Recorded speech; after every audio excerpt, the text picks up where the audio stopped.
오늘의 주요 뉴스입니다. 응급 환자가 받아주는 병원에 찾지 못하는 사고를 막기 위해서 구급대가 환자 정보를 인근 의료기관과 실시간으로 공유하게 하는 대책이 나왔습니다. 소방청은 구급대 단말기와 의료기관 전산 시스템을 연동하고 환자 중증도 분류를 통일하는 등 전반적인 응급 의료 체계를 손보기로 했습니다.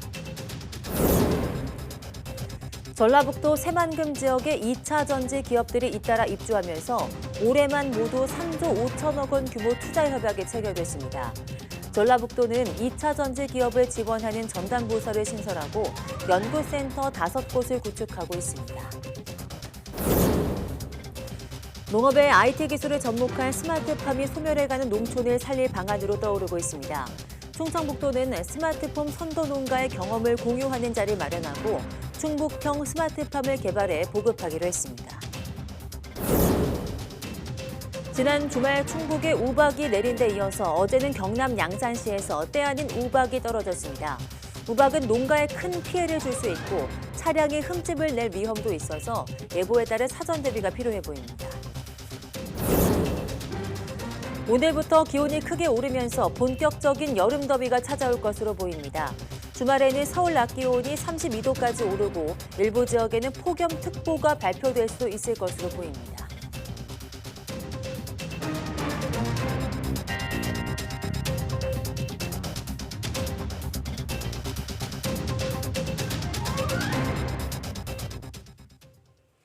네, 여러분 안녕하십니까? 6월 16일 사이언스 투데이 시작합니다. 소방청이 이른바 응급실 뺑뺑이를 막기 위해서 환자를 이송하는 구급대가 여러 의료기관과 동시에 환자 정보를 실시간 공유할 수 있게 하기로 했습니다. 구급대의 구급 단말기와 의료기관 전산 시스템을 연동해 구급대에서 환자 정보를 다수의 인근 의료기관에 실시간으로 공유하는 시스템입니다. 소방청은 어제 이 같은 내용을 포함해서 응급환자 이송 지연을 최소화하기 위한 중장기 계획을 발표했습니다. 단기 과제로는 지자체, 소방당국, 응급의료기관이 참여하는 지역 응급의료 협의체를 내실화해서 지역별 역할 분담 체계를 정비하기로 했습니다. 또 경증 환자는 지역 응급의료기관으로, 중증 응급환자는 지역 권역 응급의료센터로 이송해서 센터급 이상의 응급실 과밀화를 해소한다는 계획입니다. 노인 학대 사례가 꾸준히 늘고 있습니다. 배우자에 의한 학대가 아들의 학대보다 더 많아지고 있고 특히 학대 사건이 종결된 후에 다시 발생하는 재학대도 크게 는 것으로 확인됐습니다. 기정훈 기자입니다. 지난해 전국 37개 노인보호 전문기관에 들어온 노인학대 신고는 19,500여 건, 2018년에 비해 26%가량 증가했습니다. 이 가운데 6,800여 건이 실제 학대로 판정돼 역시 4년 전보다 30% 넘게 늘었습니다. 지난해 노인학대 셋 중 하나 이상은 배우자에 의한 것으로 1년 전보다도 5%포인트 이상 늘었습니다.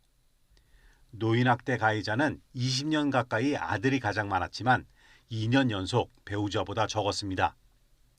배우자의 학대는 남편이 아내를 학대한 사례가 대부분이었지만 아내가 남편을 학대한 경우도 없지 않았습니다. 주목할 것은 재학대입니다. 학대 판정 후 사건이 종결됐다가 다시 학대가 발생한 재학대 건수가 817건으로 1년 전보다 10% 넘게 늘었습니다. 2018년에 비하면 무려 67.4%나 급증한 것인데 정부는 학대 사례에 대한 사후 관리를 강화해 많이 찾아낸 결과라는 설명입니다. 그동안 노인학대 행위자에 대해서 상담과 교육과 사후관리를 의무화하는 내용으로 노인복지법이 개정되었고 지속적으로 사후관리를 강화하면서 재학대 사례를 발굴한 결과로 보였습니다. 학대가 일어난 장소는 가정 내가 대다수였고 학대 유형은 정서적 학대와 신체적 학대가 대부분을 차지했습니다. 노인학대 신고자는 경찰이 전체의 63.2%로 월등히 많았는데 경찰이 직무 수행 중에 노인학대 의심 사례를 발견하면 노인보호 전문기관에 통보하도록 의무화한 결과입니다. 정부는 노인학대 조기 발굴을 위해 오는 22일부터 장기 요양기관 내 CCTV 설치와 관리를 의무화하고 설치 비용도 지원합니다. 이와 함께 노인학대 현장 조사를 거부하거나 방해하면 1,000만 원 이하의 과태료를 부과하는 내용의 노인복지법 개정안도 지난달 국회를 통과해 곧 시행할 예정입니다. 또 노인학대를 쉽게 신고할 수 있는 스마트폰 앱 나비새김을 널리 알리기 위해 2달 동안 전국민 캠페인을 진행하기로 했습니다. YTN 기정훈입니다. 어제 오후 2시쯤 경남 양산시 덕계동에 콩알 크기 우박이 떨어졌습니다. 우박을 목격한 시민들은 지붕에 비 맞는 소리가 너무 커서 봤더니 우박이 내리고 있었고 10여 분간 이어졌다고 말했습니다. 당시 상황을 직접 촬영해서 YTN에 제보한 시청자는 벽에 휜 우박이 팔을 때렸는데 따끔했고 차량에 흠집이 생기지 않을지 걱정됐다는 말을 전했습니다. 경남 양산시는 오후 2시 40분쯤 긴급 재난 문자를 시민들에게 보내서 낙뢰와 우박 위험을 알리며 외출 자제를 요청했습니다. 경찰 관계자는 우박 때문에 사고나 피해가 나 신고를 받고 출동한 사례는 없었다고 설명했습니다. 네, 이처럼 이번 주 내내 낙뢰와 우박, 회오리 바람까지 궂은 날씨가 이어졌습니다. 오늘부터는 맑은 날씨 속에 30도를 웃도는 불볕더위가 찾아오겠는데요. 일부 지역에는 첫 폭염특보가 내려질 것으로 보입니다. 김진도 기자입니다. 벼락과 낙뢰로 인명피해가 발생하고 손톱 크기의 우박이 떨어지며 농가에는 큰 피해를 줬습니다. 거기에 보기 드문 회오리 바람까지 내륙을 강타했습니다. 불안정한 대기에 강력한 소나기 구름이 만들어지며 나타난 현상입니다. 이번 주 내내 이어졌던 소나기는 오늘부터 자취를 감추겠습니다. 대신 강렬한 햇살에 기온이 크게 오르며 본격적인 여름 더위가 찾아오겠습니다. 주말과 휴일, 서울 기준 낮 기온은 32도까지 오를 것으로 보입니다. 일부 지역은 폭염 기준인 33도를 넘어서는 곳도 있을 전망입니다. 강한 햇볕이 더해지면서 낮 최고 기온이 33도 이상, 일부 내륙 지역에는 35도 이상 올라가면서 폭염특보가 발표될 가능성이 있으니 더위에 대한 철저한 대비가 필요하겠습니다. 이번 더위는 습도가 높아 푹푹 찌는 찜통더위와 달리 그늘에서는 기온이 금세 낮아지는 불볕더위가 될 전망입니다. 하지만 야외에서는 수분을 자주 섭취하고 그늘에서 주기적으로 쉬어야 일사병과 같은 온열 질환을 예방할 수 있습니다. YTN 김지두입니다. 한국 기업들의 생산 공장이 다수 있는 미국 텍사스주에 폭염 경보가 발령됐습니다. 미국 기상청 기후예측센터는 현지 시간 15일 텍사스 중남부에 걸쳐 기록적으로 높은 기온이 일요일인 18일까지 이어질 것으로 예상된다고 밝혔습니다. 특히 텍사스 오스틴과 샌안토니오, 휴스턴, 코퍼스 크리스티, 브라운스빌 등 지역은 이번 주말 기온이 섭씨 38도를 계속 웃돌 것으로 예측됐습니다.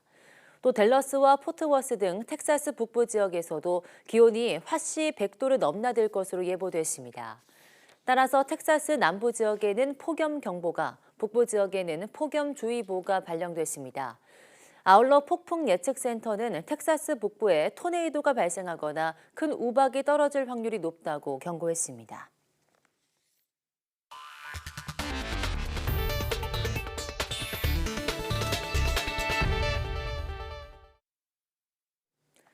최근 전북 새만금 지역에 2차 전지 배터리 관련 기업 입주가 잇따르고 있습니다. 올해만 5개 업체가 모두 3조 5천억 원을 투자하기로 했습니다. 김민성 기자입니다. 2차 전지 전해액 제조기업 엔캠과 중앙 D&M이 함께 세운 EDL이 전북 새만금에 리튬염 생산 공장을 짓기로 했습니다. 총 6천억 원을 들여 2026년까지 연간 5만 톤 양산 체제를 구축한다는 목표인데 이렇게 되면 일자리 700여 개가 생겨납니다. 엔캠은 이번 결정을 발표하면서 새만금 지역에 대한 추가 투자 구상도 함께 내놨습니다. 시장 점유율을 굳건히 하기 위한 새만금 2차 사업 계획도 바로 착수토록 하겠습니다. 총 생산 능력 10만 톤 규모의 경쟁력을 확보토록 하겠습니다. 리튬염은 2차 전지 핵심 소재인 전해액 생산의 필수적인 소재로 현재 중국 기업들이 세계 시장을 선도하고 있습니다. 이번에 짓는 리튬염 생산 공장이 가동되면 2차 전지 소재 공급망이 안정돼 우리나라 배터리 산업 경쟁력이 올라갈 전망입니다.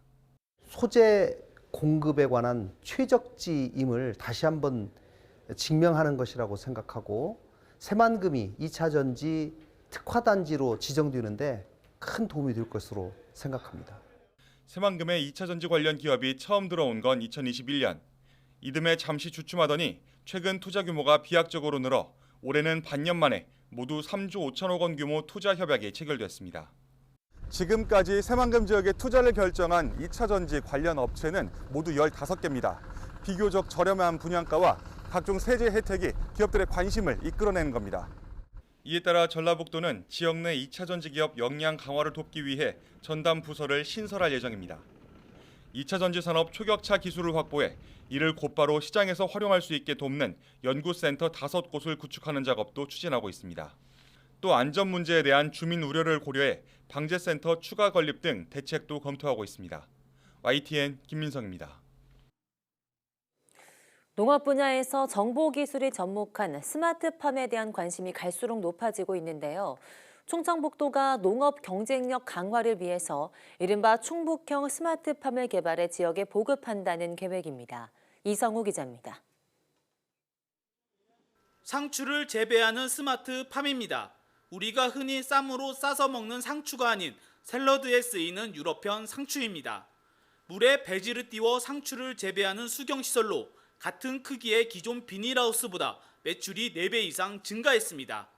급수와 습도 조절, 조명 등 식물이 자라기 좋은 환경을 실내에 갖추다 보니 한 해 수확할 수 있는 상추양이 많이 늘어난 겁니다. 특히 수경 재배는 물이 고이지 않고 순환해 작물에 영양분을 공급하는 것이 중요한데 이 모든 것이 자동으로 이뤄지고 있습니다. 면적을 몇 % 사용할 수 있느냐. 기존의 이제 일반 하우스에 비해서 약 한 4배 정도의 면적 효율을 낼 수가 있습니다. 일단 매출로 보면은 약 4배에서 6배 차이가 나고요.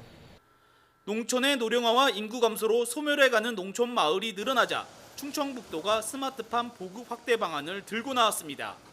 이른바 충북형 스마트팜을 개발해 보급한다는 건데 이를 위해 청년 농업인들과 함께 스마트팜 농가를 방문해 이들의 지식과 경험을 공유하고 있습니다.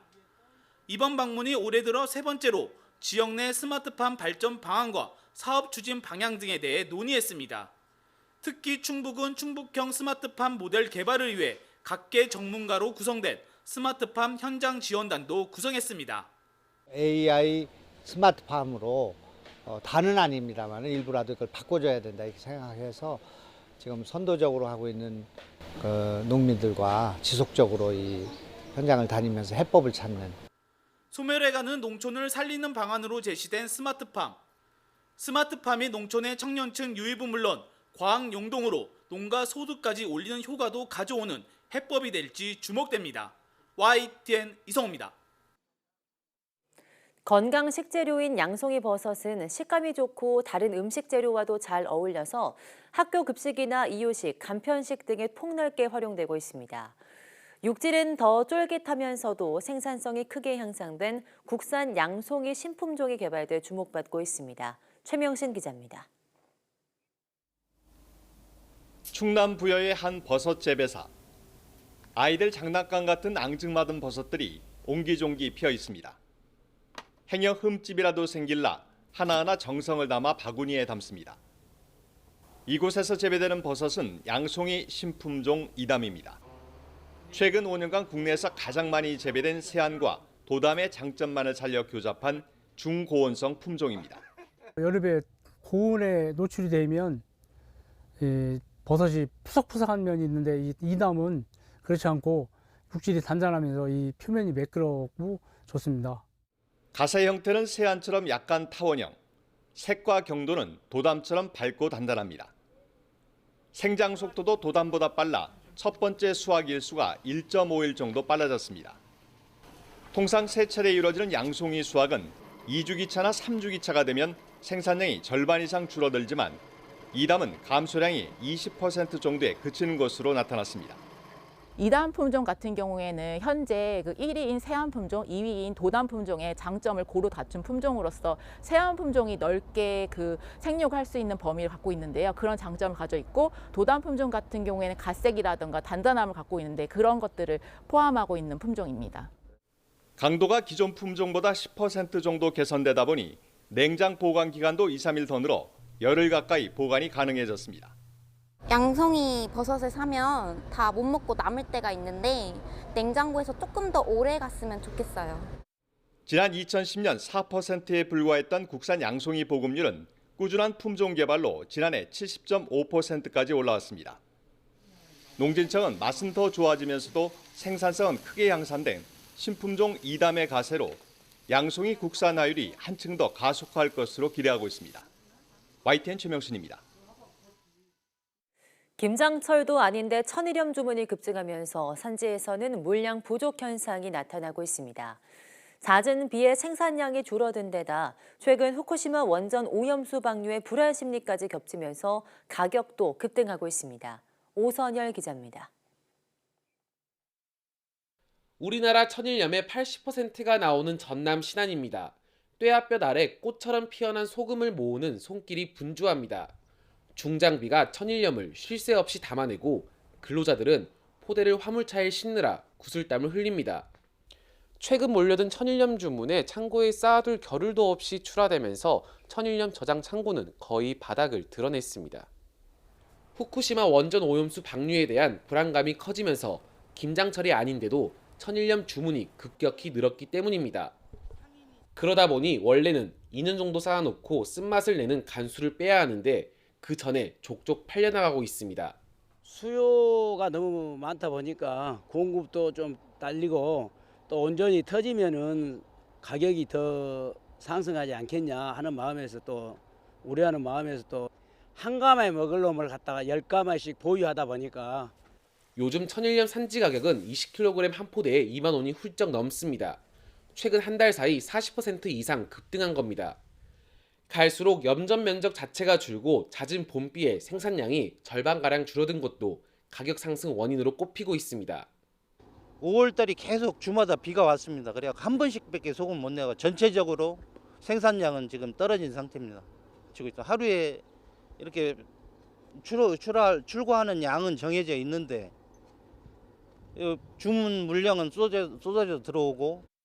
천일염 가격은 당분간 오름세를 보일 전망이지만 해양수산부는 사재기 수준은 아니라고 밝혔습니다.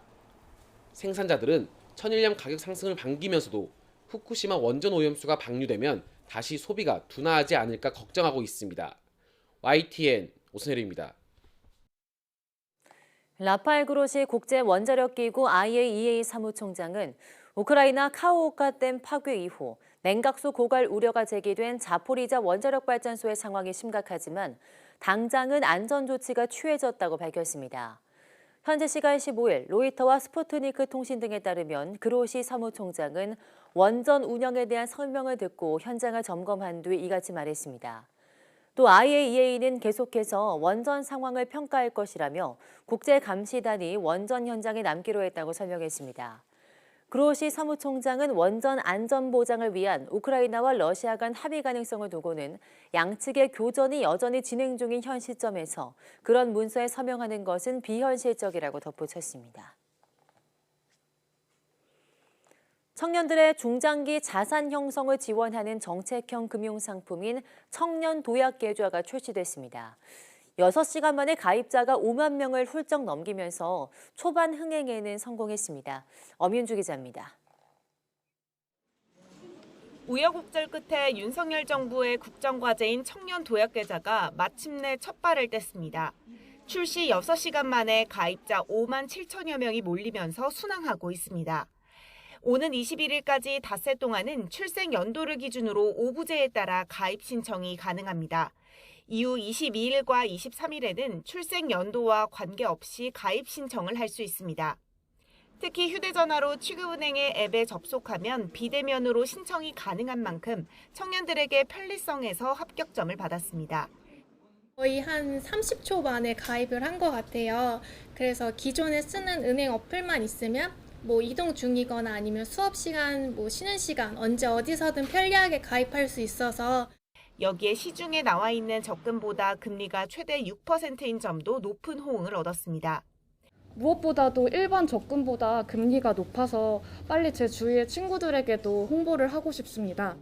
하지만 여전히 만기 5년이라는 시간 동안 최대 70만 원을 내야 5천만 원 목돈을 만들 수 있다는 점은 부담스럽다는 지적도 있습니다.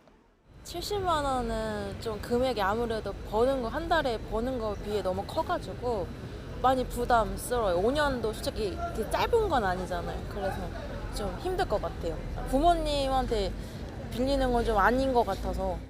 이에 대해 금융당국은 청년도약계좌가 자유적립식 적금인 만큼 부담 갖지 말고 이용해달라고 당부했습니다. 그러면서 이번 청년도약계좌에 가입할 경우 연 7에서 8%의 일반 적금에 가입하는 것과 같은 효과를 얻을 수 있다고 강조했습니다. 수익률이 일반 적금에 비해서 2배 이상이라고 생각하시면 될 것 같습니다. 가능하면 우리 청년들이 많이 적극적으로 활용을 했으면 좋겠습니다. 금융당국은 이번 달 기준 60에서 70만 명이 가입을 신청할 것으로 내다봤습니다. YTN 엄윤주입니다. 유럽중앙은행 ECB가 기준금리를 3.75%에서 4%로 0.25%포인트 인상했습니다. ECB는 통화 정책 방향에서도 앞으로 기준금리 인상 행진을 이어갈 것을 시사했습니다. 김진호 기자입니다. ECB는 통화정책 이사회를 열고 기준금리를 4.0%로 수신금리와 한계대출금리는 각각 3.5%와 4.25%로 0.25%포인트씩 올리기로 했습니다. 이로써 ECB의 수신금리는 22년 만에 최고로 올라섰습니다. 지난달부터 역전된 한국과 유로존 간의 기준금리 격차는 0.5%포인트로 벌어졌습니다. ECB는 지난해 7월 8년 만에 금리 인상에 나선 뒤 지난해 9월과 10월 두 차례 연속 0.75%포인트 인상, 이른바 자이언트 스텝을 단행했고 이후 인상폭을 낮춰 8회 연속 금리를 올렸습니다. 유로존의 5월 소비자 물가 상승률은 6.1%로 전달의 7.0%보다 크게 둔화했습니다. ECB는 물가 상승률이 계속 낮아지고 있지만 너무 오랫동안 너무 높은 상태를 유지할 것으로 전망된다며 금리 인상을 계속할 것임을 시사했습니다. Are we done? Have we finished the journey? No. We're not at destination. Do we still have ground to cover? Yes. We have ground to cover. 미 연준은 전날 10차례 연속 금리 인상 뒤 15개월 만에 처음으로 금리를 동결했습니다. Bedeckt sieht natürlich, dass weiterhin die Inflation zu bekämpfen ist und auch das Niveau als Ganzes weiterhin relativ hoch ist, gerade auch im Verhältnis zur US-amerikanischen Wirtschaftsraum. 영국 중앙은행인 BOE는 다음 주 금리를 추가 인상할 것으로 예상됩니다. 영국의 소비자 물가 상승률이 지난 4월 8.7%로 13개월 만에 최저치를 기록했지만 여전히 높은 수준이어서 금리 인상이 불가피할 것이라는 전망입니다. YTN 김진호입니다. 오스트리아 화가 구스타프 클림트가 마지막으로 남긴 초상화인 부채를 든 여인이 경매시장에 나와서 1,000억 원대 낙찰가가 예상되고 있습니다. 글로벌 경매사인 소더비는 오는 27일 런던 경매에 클림트의 부채를 든 여인이 나왔으며 낙찰가는 8천만 달러, 약 1,025억 원 정도로 유럽 내 회화 작품 최고가를 예상한다고 밝혔습니다. 소더비는 이번 경매에 나온 작품은 클림트가 숨진 지난 1918년 그의 작업실에서 발견된 2점 가운데 하나로 클림트의 마지막 걸작이라고 소개했습니다. 가로와 세로 길이가 대략 1m인 정사각형 작품인 부채를 든 여인은 클림트의 대부분 걸작과는 달리 의뢰받고 그린 그림이 아니며 개인이 소장한 몇 안 되는 작품 중 하나로 알려져 있습니다.